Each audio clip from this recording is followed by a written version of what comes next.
Hello everyone. मैं मीनाक्षी बजाज एक बार फिर आप सबका वेलकम करती हूँ अपने चैनल पर। जैसे कि आपको मालूम है कि मेरे चैनल पर आजकल मैं आपको बैंकिंग के नए लेक्चर्स प्रोवाइड कर रही हूँ। इनके अलावा कई सारे सब्जेक्ट्स के कंप्लीट वीडियो लेक्चर्स मेरे चैनल पर अवेलेबल हैं। तो चैनल को सब्सक्राइब कीजिए और अपनी नॉलेज को बढ़ाते चलिए। आजकल हम डिस्कस कर रहे हैं कमर्शियल बैंक्स, जो कि है एक काफी लंबा टॉपिक जिसे हम कई सारे पार्ट्स में कंप्लीट करेंगे। स्लाइड में देखिए लिखा है पार्ट 2। पार्ट 1 का लिंक ऑलरेडी डिस्क्रिप्शन बॉक्स में प्रोवाइडेड है। तो आज हम सीखेंगे कि प्राइमरी और सेकेंडरी फंक्शंस कौन कौन से होते हैं कमर्शियल बैंक्स के द्वारा परफॉर्म किए जाने वाले। तो आइए स्टार्ट करते हैं इस टॉपिक को डिटेल में समझना। तो माय डियर लर्नर्स, स्लाइड को देखिए जरा ध्यान से। यहाँ पर आपको दिख रहे हैं 4 प्रकार के फंक्शंस। आज के वीडियो लेक्चर में हम जानेंगे कि प्राइमरी और सेकेंडरी फंक्शंस में एक कमर्शियल बैंक क्या क्या परफॉर्म करता है। और नेक्स्ट पार्ट में हम सीखेंगे कि जनरल यूटिलिटी और मॉडर्न फंक्शंस कौन कौन से होते हैं। तो स्टार्ट करेंगे आज हम प्राइमरी फंक्शंस के साथ। प्राइमरी फंक्शंस का मतलब होता है मुख्य फंक्शंस, जो मेन काम कमर्शियल बैंक परफॉर्म करता है। प्राइमरी फंक्शंस हैं 2 प्रकार के। पहला है एक्सेप्टेंस ऑफ डिपॉजिट्स और दूसरा है ग्रांटिंग ऑफ लोन्स। अब एक्सेप्टेंस ऑफ डिपॉजिट्स, बैंक जो है कस्टमर से या यूं कहें डिपॉजिटर से पैसा एक्सेप्ट करता है और उस पैसे को किस प्रकार से बैंक में रखना है ये पूर्ण रूप से इच्छा होती है पैसे को डिपॉजिट करवाने वाले की। यहाँ पर मैंने आपके लिए मेंशन किए हैं वो तरीके जिसकी मदद से पैसा रखा जा सकता है। Fixed deposit, demand deposit and recurring deposit. कोई भी कमर्शियल बैंक हो, उसका मुख्य काम है मोबिलाइज करना डिपॉजिट्स को। पब्लिक के पास सरप्लस इनकम होती है, या यूं कहें लेडीज ने कई सारे पैसे जोड़ जोड़ कर इकट्ठे किए होते हैं। घर में यह पैसा सेफ नहीं है। दूसरी बात, अलमारी में पड़ा पैसा कभी भी अपने आप नहीं बढ़ता। तो इसके लिए पब्लिक में विश्वास बढ़ाने के लिए बैंक्स जो हैं कई प्रकार की डिपॉजिट स्कीम्स देती हैं, जिससे पब्लिक का पैसा ग्रो तो करता ही है, साथ में एक सेफ कस्टडी में रहता है। इसीलिए कहा जाता है कि जो बैंक्स हैं वो हैं custodian of public money. Custodian का मतलब है केयर टेकर, जो कि पैसे की देख रेख करता है अच्छे से। पब्लिक अपना पैसा बैंक के पास रखती है, बदले में बैंक जो है ब्याज पे करता है, इंटरेस्ट पे करता है डिपॉजिटर को। दूसरा फायदा ये है, इंटरेस्ट जितना दिया जाएगा वह डिपेंड करेगा कितने समय तक पैसा बैंक में रखा गया है, और जब कस्टमर चाहे अपने पैसे को विड्रॉ कर सकता है। तो यहाँ पर रूल ये है कि जितने लंबे समय तक बैंक में पैसा रखा जाएगा उतना ही ज्यादा ब्याज बैंक पे करेगा। रिस्ट्रिक्शंस पैसे के ऊपर नहीं लगाई जा सकती। कस्टमर जब चाहे अपने पैसे को निकाल सकता है, पर निकालना होगा रूल्स एंड रेगुलेशंस को मानते हुए। कई तरीके के डिपॉजिट्स हैं जो बैंक के द्वारा ऑफर किए जाते हैं। सबसे पहले हैं फिक्स्ड डिपॉजिट अकाउंट। अगर हमारे पास सरप्लस पैसा है तो एक फिक्स्ड मतलब निश्चित समय के लिए आप वह पैसा बैंक में डिपॉजिट कर सकते हैं। कहने का मतलब ये है कि लेंथ ऑफ टाइम कितना होगा वह पहले से ही डिसाइड कर लिया जाएगा। लंप सम पैसा देना होगा, एक ही बार में जितना पैसा आप देना चाहते हैं बैंक में रख सकते हैं एक निश्चित समय के लिए। जितनी देर तक पैसा रखा जाएगा उतने समय तक डिपॉजिट के ऊपर इंटरेस्ट दिया जाएगा। हर बैंक अपने हिसाब से इंटरेस्ट ऑफर करता है, और यहाँ पर रेट ऑफ इंटरेस्ट जो है वो फिक्स्ड डिपॉजिट में हाईएस्ट होता है अगर कंपेयर किया जाए दूसरे डिपॉजिट्स के साथ। इसके बाद आ जाते हैं डिमांड डिपॉजिट। डिमांड डिपॉजिट जो है उसके अंदर आएगा सेविंग अकाउंट और current account. Saving deposit account खोला जा सकता है एक पर्सन के द्वारा। जिसको डिपॉजिट करवाना है वह अपने नाम पर या जॉइंट 2 या 3 लोग मिलकर भी अपने लिए खाता खुलवा सकते हैं। खाता खुलवाने पर सरकारी बैंक पासबुक देते हैं। आजकल प्राइवेट बैंक्स पासबुक की सुविधा नहीं देते। अगर कोई कस्टमर लेना चाहता है तो अप्लाई कर सकता है। इनके ऊपर कंपैरेटिवली बहुत कम रेट ऑफ इंटरेस्ट दिया जाता है। इनका मेन मकसद है लोगों में पैसे को जोड़ने की भावना को आगे लेके आना। सेविंग अकाउंट के ऊपर कितना ब्याज दिया जाएगा, ये रिजर्व बैंक ऑफ इंडिया के द्वारा ही निर्धारित किया जाता है। दूसरे आ जाते हैं डिमांड डिपॉजिट में करंट अकाउंट। करंट अकाउंट ज्यादातर एक बिजनेस के द्वारा ही खोला जाता है। यहाँ पर कई सारी रिस्ट्रिक्शंस होती हैं। इसके अंदर कस्टमर को बताया जाता है कि वह कितना डिपॉजिट वहां पर रखेगा और यहाँ पर अनलिमिटेड विड्रॉल्स अलाउड होते हैं। चाहे दिन में जितनी बार आप पैसा निकाले, बैंक किसी भी प्रकार की रोक टोक नहीं करता। मिनिमम बैलेंस कितना रखा होगा, ये अलग अलग बैंक्स के अपने अपने नियम हैं। इसके अलावा कई सारे और प्रकार के अकाउंट्स भी खोले जा सकते हैं, जिसमें से मुख्य है recurring deposit account. Recurring deposit का मतलब ये होता है कि जिसकी कमाई ज्यादा नहीं है वह हर महीने के थोड़े थोड़े पैसे बैंक में डाल सकता है एक निश्चित समय के लिए, और जब वह समय पूरा होता है उसके बाद ही वह उस पैसे को निकाल सकता है।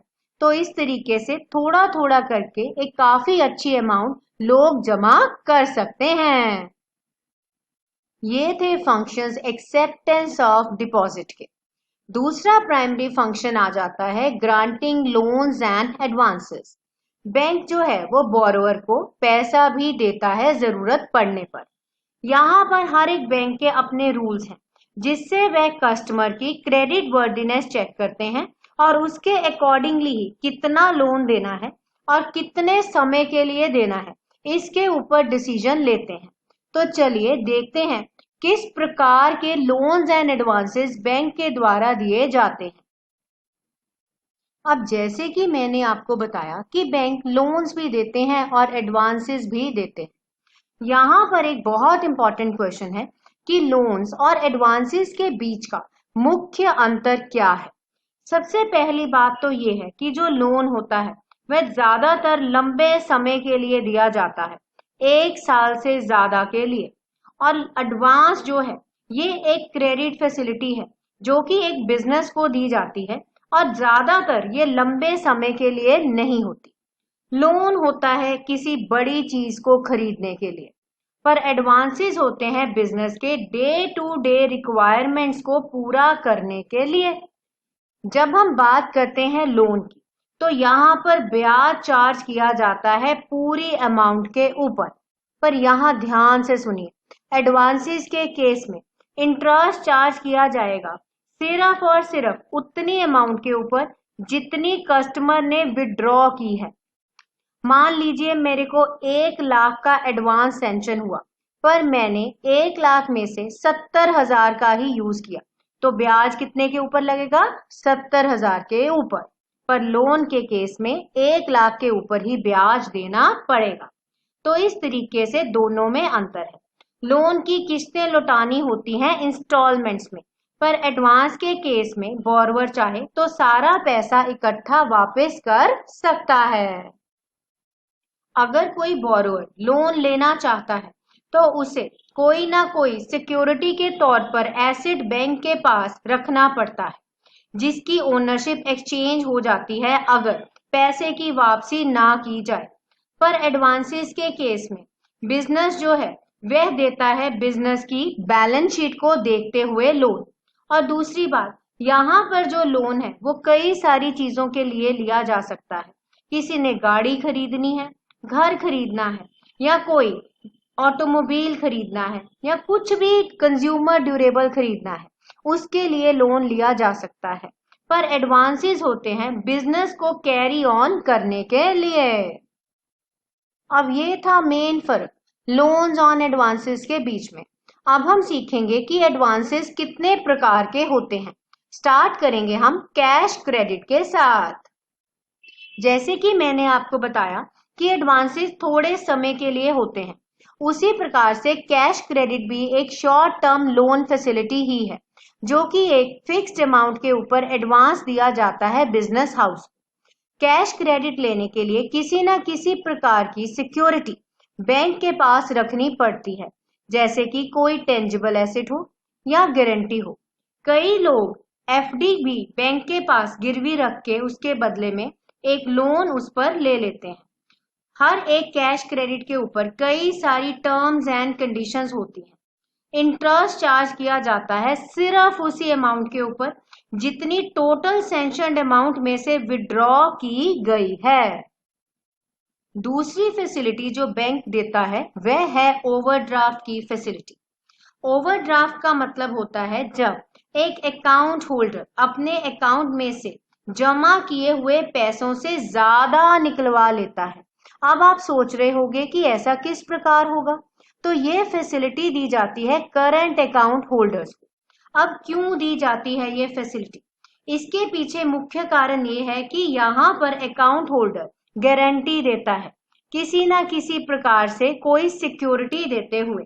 कई सारी सिक्योरिटीज दी जा सकती हैं, जैसे कि कई सारे financial instrument, shares, units of mutual fund, LIC की पॉलिसी या डिबेंचर्स।